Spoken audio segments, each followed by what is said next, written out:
دوای 3 مانگ وەرزی قەدەغەکردنی ڕاوی ماسی کۆتایی هاتوو بە لەمەوان و ماسیگرەکان وەرزێکی نوێی ڕاوەماسییان دەست پێ کردەوە. وێڕای دڵخۆشیان بە پیشەکەی خۆیان، بەڵام ڕاوچیەکان لە ماوەی قەدەغەکردنەکە نیگەران و پێیان وایە وەک پێویست ڕێگری ناکرێ لە ڕاوی نایاسایی ماسی.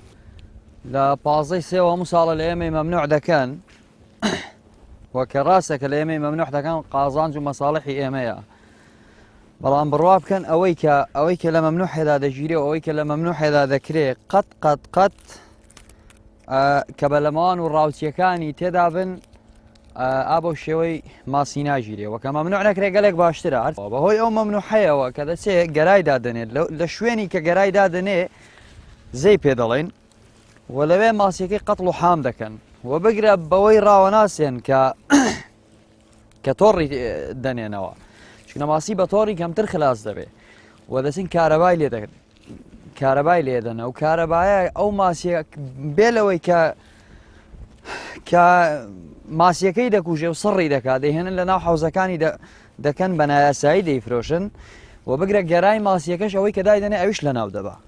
داواکاریمان ئەوەیە کە بەڕاستی حکومەت گەرای تێکەوە هەستێ ینی بە گەرادانان یان پەنجەماسی یان گەرادانان هەرچەند تا ئێستا تێی نەکراوە لەو شەبە حەی بۆ لاو تێی نەکراوە وەجگە لەوەی نەبێ پار بوو پێرار بوو بەڕێز کاک عەبدولستار ئەو کات وەزیری کشتتوکاڵ بوو هەندێک پەنجەماسی تێکرد.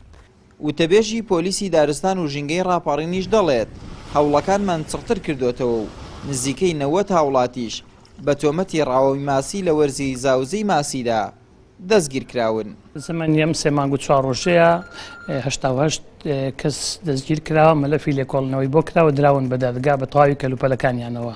دەرە ئێمە وەک بەڕێوەبەرایەتی هەموو ئەو تۆمەتبارانە کە لە مەلەفی لێکۆڵنەوەیان بۆ دەکرێت بە تەواوی کەلوپەلەکانیانەوە جەنابی دادوەر ئاگادار دەکەینەوە و دەربەسە کەلوپەلەکانیان دادەگیرەوە خۆشیان دەستگیر دەکرێت. هەمیشە دەریاچەکە دەریاچێکی فراوانە هەموو هەوڵتوانەیەکمانداوە بە کۆنتڕۆڵکردنی و بەڵام بە حکمی ئەوەش کە ناڵێن 100% بەڵام 180 بۆنەوە توانیمانە کۆنتڕۆڵی بکەین.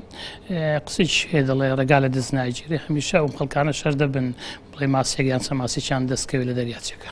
لە دەستپێکی وەرزی نوێی ڕاوکردنی ماسیدا جگە لەو ڕاوچیانەی ژیانیان لەسەر ئەو پیشەیەیە ڕێژەیەکی زۆری هاوڵاتیان ڕوو لە دەریاچە و ڕووبارەکان دەکەن بە مەبەستی ڕاوە ماسی بەبێ ئەوەی کەرەستەی گونجاوی ڕاوکردنیان لەبەر دەستدا بێت و ئەمەش زۆر جار کارەساتی دڵتەزێنی لێ دەکەوێتەوە. هاوکات تێنەکردنی پەنجەماسی لە دەریاچەکان لەلایەن حکوومەتەوە هۆکاری کەمبوونەوەی بەرهەمی ماسیە لە هەرێمی کوردستان.